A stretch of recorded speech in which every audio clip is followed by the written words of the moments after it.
Welcome back, friends. In this video we'll be talking about the Clostridium species type of bacteria. Now I must tell you that Clostridium species of bacteria is having the greatest clinical significance to human, because this can cause a severe kind of diseases, and all of this and most of the Clostridium species of bacteria, they can produce a very dangerous and one of the most potent kind of toxin that is known to human being till now on planet Earth, and that is the botulism toxin, right? Now this botulism toxin is also produced by a kind of Clostridium species, and definitely all the other species of Clostridium can produce a kind of toxins. They can produce variety of toxins. Even in case some cases a single species of Clostridium can produce more than 12, 15, 20 types of different toxins. So that's making them, this Clostridium species, very dangerous, and that's making us to read about them very carefully, right? Now usually this Clostridium species, these are among the gram positive. So these are among gram positive rods. So let me write the first important point about the property. These are gram positive rods, and these are also anaerobic in nature. So let me write anaerobic and anaerobic in nature. So anaerobic means they won't require oxygen for their growth and development. So they live without oxygen pretty fairly. And not only they are anaerobic, but they are very much obligate for that. So let me write. They are obliged for, so obligatory anaerobic.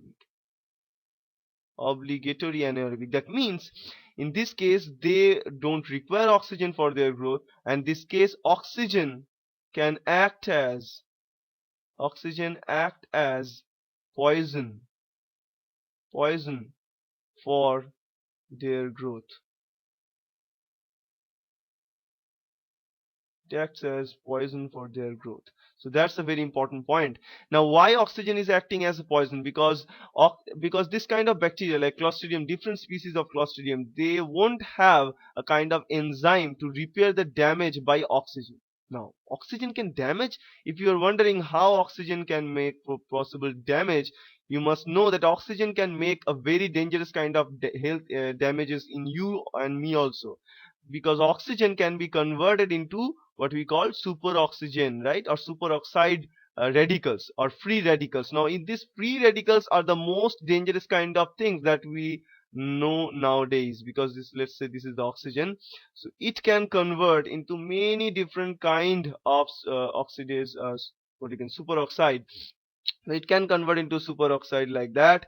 It can convert into let's say hydrogen peroxide, or make the damage, or also it can make the hydroxyl compounds. In all these cases, if one electron is taken by the oxygen, so let me write here, so it's all about taking up electrons. So oxygen, if it takes only one electron, it can convert itself into what we know as superoxide.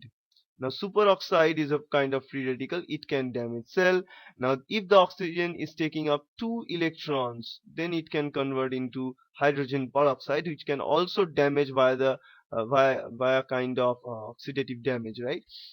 And if it is taking up three electrons from a source, for example, three electrons from a source, sorry, let me change it, three electrons from a source, then it can be transferred into hydroxyl kind of molecule. In all this case, in all the different kinds of molecules, like superoxide, hydrogen peroxide, or hydroxyl, all of them eventually can degrade the bacterial cell. So if this is the bacterial cell, it can eventually be degraded by all these three factors. So let me write, by all these three factors. Okay, so cellular damage can be obtained. In any case, it can be a cell, bacterial cell or host cell, whatever, it can be damaged like that. But now there are some bacteria which can produce a kind of enzymes to go against the production of all these free radicals. So let me write that name here, free radicals. These are free radicals, right? So these are enzymes to go against them. And some of the enzymes, so let me note down the name. Some of the enzymes like catalase is there, peroxidase is there for some bacteria.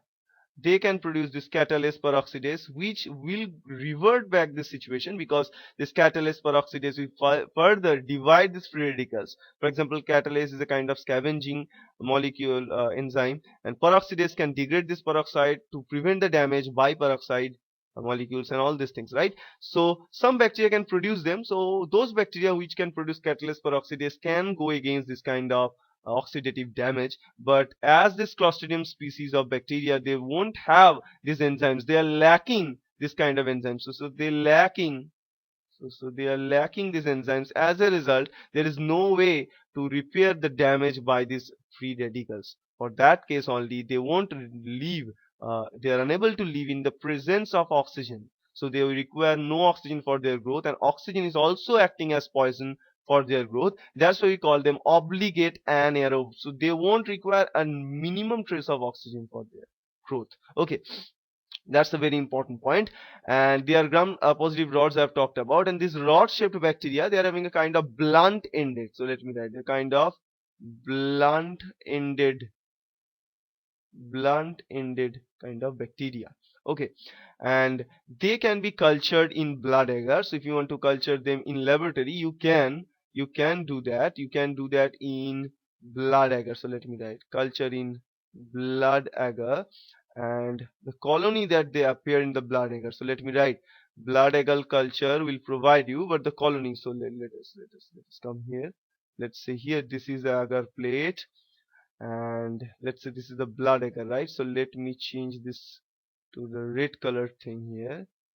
So if this is the blood agar here, so we are going to see this colony like that. So let me take a white color here now.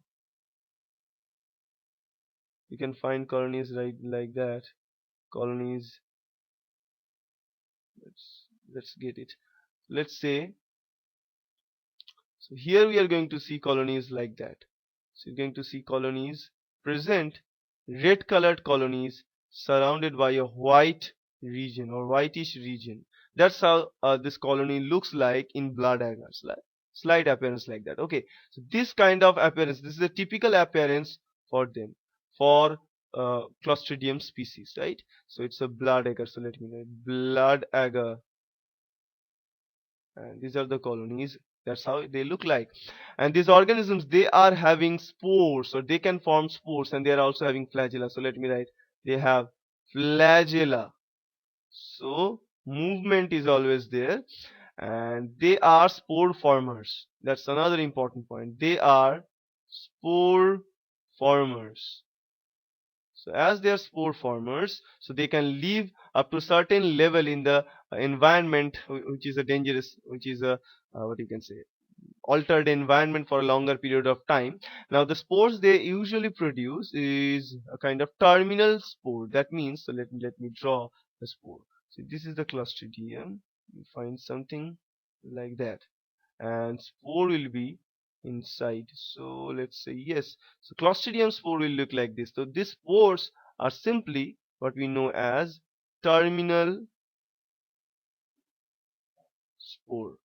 Okay, and the development of spore inside the vegetative cell can be the indication of this kind of Clostridium species kind of bacteria. Okay, so there are different types of bacteria, and I've told you that most of the Clostridium species bacteria can be dangerous to human being. Now usually this Clostridium bacteria, as they're anaerobic, they are present in soil.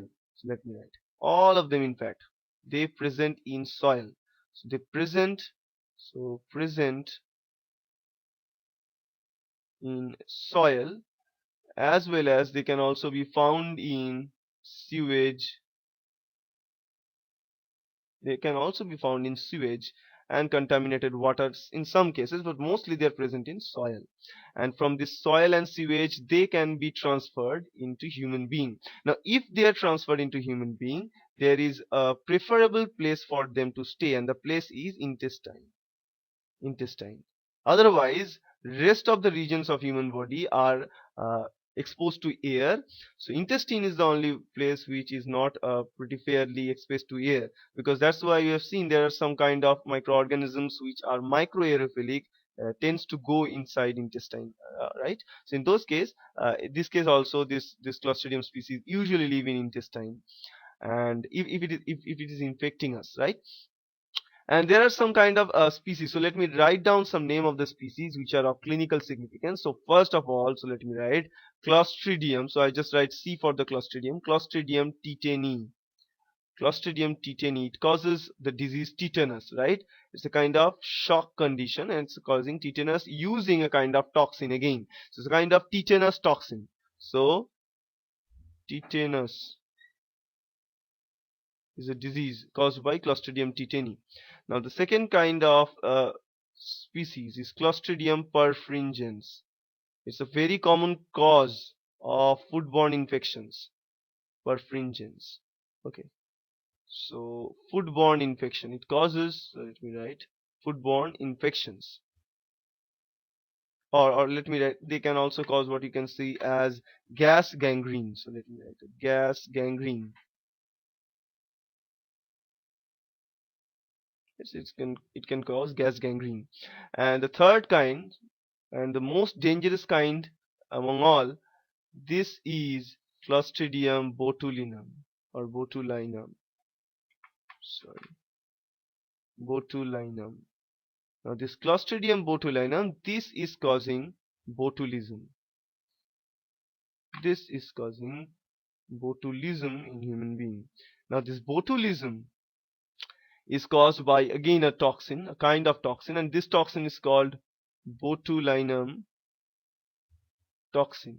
And this toxin is known to be the most potent toxin known in planet Earth, or most, let me write, most potent type of toxin known to Earth, known to human being, the most potent kind of toxin. Now we'll be talking about these toxins and the mechanism of activity later, but let's find that this is a very dangerous kind of toxin. But nowadays we can use this toxin for our health benefits also, and how we'll be seeing it later also. Okay, so these are the major types of species we'll be talking about Clostridium, and I hope that's helpful. Thank you. Okay friends, so we have seen the general characteristics of Clostridium species, and we have also seen why they are important. Now they can cause severe kind of diseases like tetanus, botulism, and also some food poisoning related with the Clostridium perfringens. Right? Now in this video we'll be talking about the infection or infectivity about this Clostridium species. Now for the infection part, what we know that there are several different species of Clostridium. They can cause different kind of disease. Now let's say the first type are Clostridium perfringens. Clostridium perfringens. Now this Clostridium perfringens, they can cause disease or simply food poisoning. So let me write, they can cause food poisoning. Okay. And for this food poisoning by the Clostridium perfringens, for this particular of onset, it usually results in nausea. So let me write, usually results in nausea, vomiting, and diarrhea after the onset. Okay. It usually results in this kind of symptoms. Now it's a similar type of symptoms we see in case of kind of Enterobacter or enteric E. coli kind of infections. But in this case what we know is that for the onset of this kind of infections like food poisoning by Clostridium perfringens, it requires a high dose of Clostridium perfringens, almost 10 to the power 8 dose of Clostridium perfringens under 2 to 3 hours. 2 to 3 hours. If this occurs, in those cases only they can cause in this enteric diseases. Otherwise it won't, because usually this Clostridium perfringens is killed. The vegetative cell of Clostridium perfringens is usually killed if it is boiled properly, right? So proper boiling will,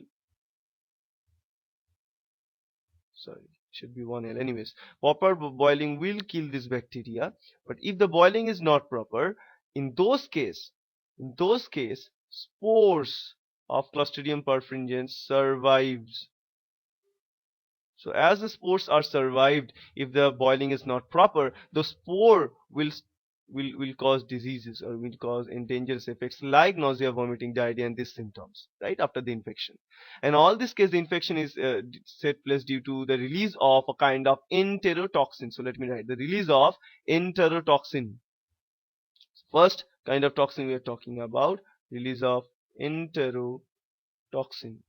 Now the enterotoxin we're talking about, they are acting inside the enteric region. That's why they're called enterotoxin. Now this enterotoxin is also designated as ET. Now this enterotoxin mechanism is kind of similar like the toxin we have seen in case of cholera, right? So if this is the cell lining, so let me draw the cell lining for you. If this is the cell lining, mucosa, this is the intestinal cell which is having microvilli and villi and all these things. So microvilli is there. Now if enterotoxin come and bind to it, so let's say this is the enterotoxin, it comes and bind. After the binding of this enterotoxin, what it does, it make the cell, it keep the cell in the active state at is adenylate cyclase signaling. So let me write, so adenylate cyclase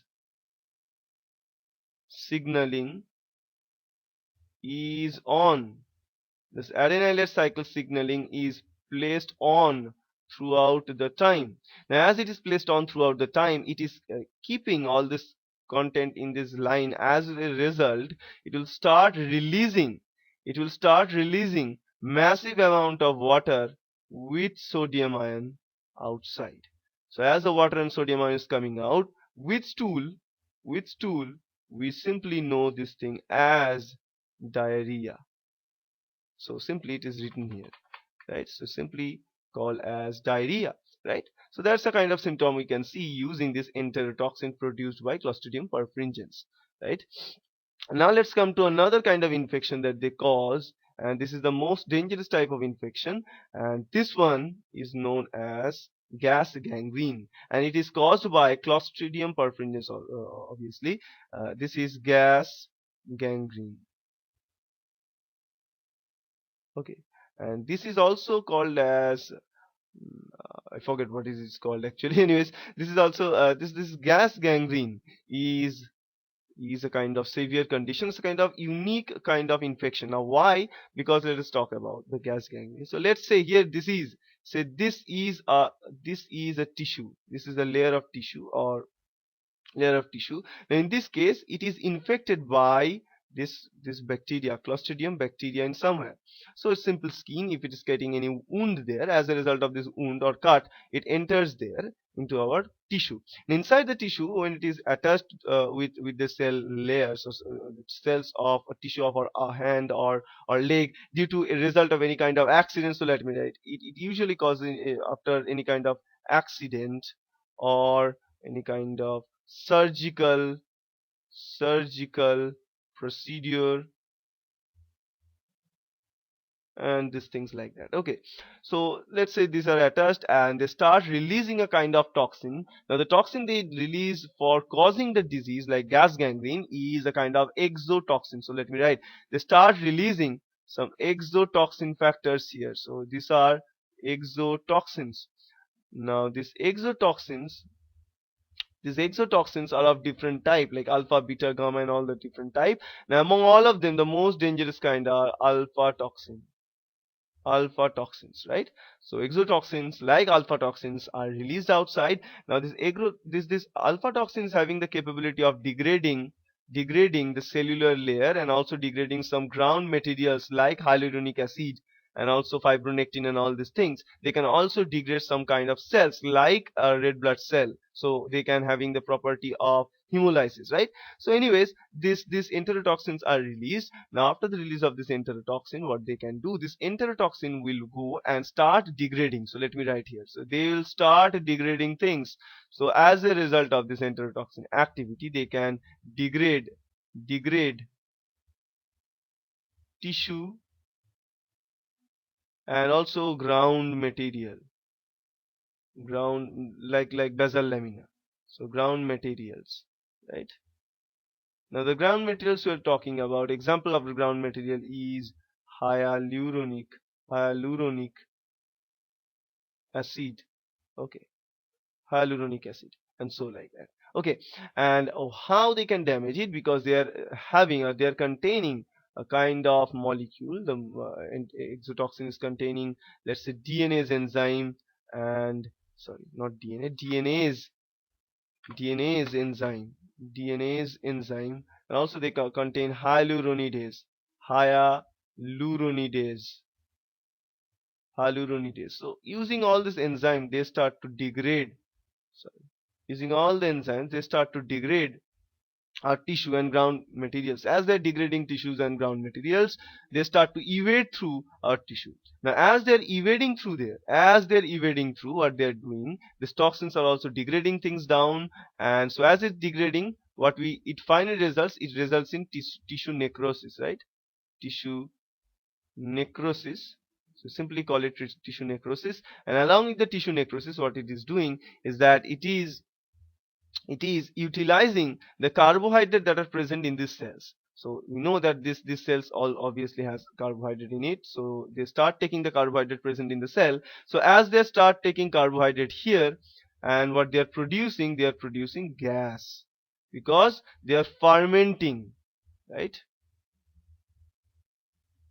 Fermenting carbohydrate from the tissues. So this is a kind of important. So as they are fermenting carbohydrate from the tissues, they are producing gases, right? And this gas is foul smelled gas. Now a lot of gases are produced, and these gases are produced in the bottom layers of skin and our tissue cells. So as a result of that, these gases start to accumulate there, and it results in a kind of palpation. So it results in the kind of palpation, and then this kind of thing, and it's also related with necrosis of tissue. So tissue necrosis as well as the formation of gas, combining both these things together, we called as gas gangrene. Okay, so that's what we know as a gas gangrene. And after all these things occur, what our tissue actually looks like now. So let's say here the tissue will look something like this. It's horribly damaged. It's actually horribly damaged here in several different regions. And not only that, now as the damaging is beginning from this layer, and as it is moving further, if it reaches the bloodstream, so let me write, if it reaches the bloodstream, in those cases it becomes much more dangerous, because after reaching the bloodstream, it can lyse red blood cells. So hemolysis will take place or will set place, and along with hemolysis, it can also be spread to other locations. So spreading of the toxin to other location, other tissues actually. So once this kind of infection is onset, it can move from one place to another place if it reaches the bloodstream. So it is becoming dangerous and dangerous. That's why this kind of gas gangrene is dangerous. And remember, in all this kind of infection, whether it is enterotoxin infection like Clostridium perfringens, or the infection by uh, after this gas gangrene or food poisoning, whatever, on all these cases, usually this kind of gas gangrene, this results in the contact of our skin with the bacteria, and the contact of the skin with bacteria is due to any kind of wound, right? So wound or wound treatment is very, very important during this kind of Clostridium infections. So not only for the Clostridium perfringens, but also for Clostridium tetanus, and as well as Clostridium botulinum. In all these cases, you must have treated the wound. So wound treatment is really, so wound treatment is really, or wound processing. So let me write. So wound treatment or wound processing is really important to regulate this kind of Clostridium infections in your body, right? So otherwise this kind of infections will be onset, and you won't have anything to do there. Okay, so in this video we have talked about the infection, as well as we have also talked about the pathogenicity. Remember, because this part what we have discussed till now is also part of pathogenicity, so we won't be doing a separate video on pathogenicity, because it's already conducted here. So infection and pathogenicity. So let me write here. So infection and pathogenicity. So we've already talked about both of them. In the future video we'll be talking about the treatment, and that will be done. So that's it, and I hope that's helpful. Thank you. So far we have seen the infectivity and the pathogenesis of Clostridium perfringens. Now in this video we'll be talking a little bit about treatment and as well prevention of this bacteria.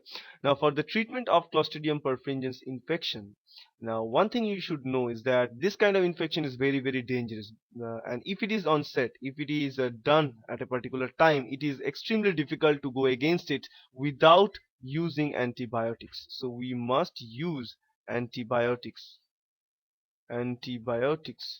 right?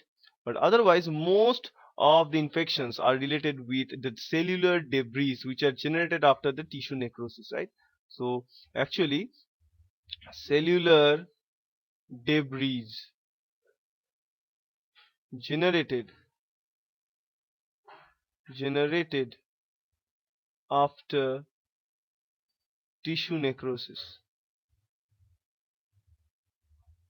okay, generated after tissue necrosis.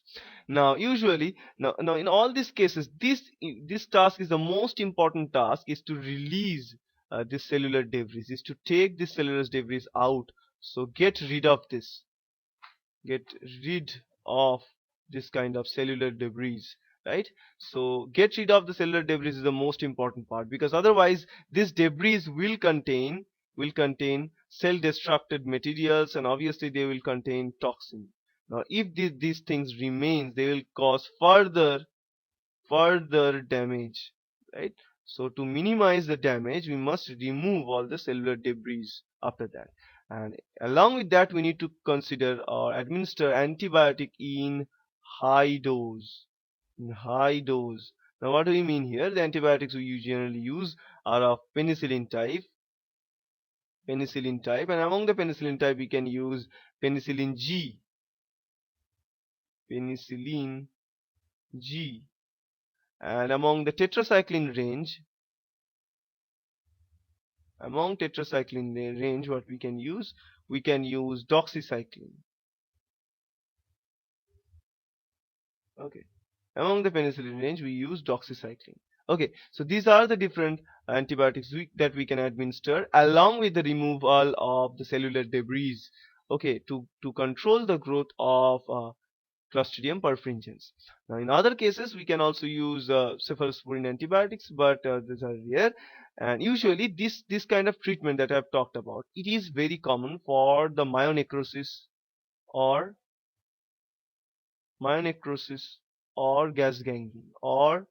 gas gangrene, okay, or gas gangrene. Anyways, otherwise for the enteric kind of infections we can also administer this kind of antibiotic, and in those cases we need to be very careful about processing our food. So for the prevention part I must write processing of food is important.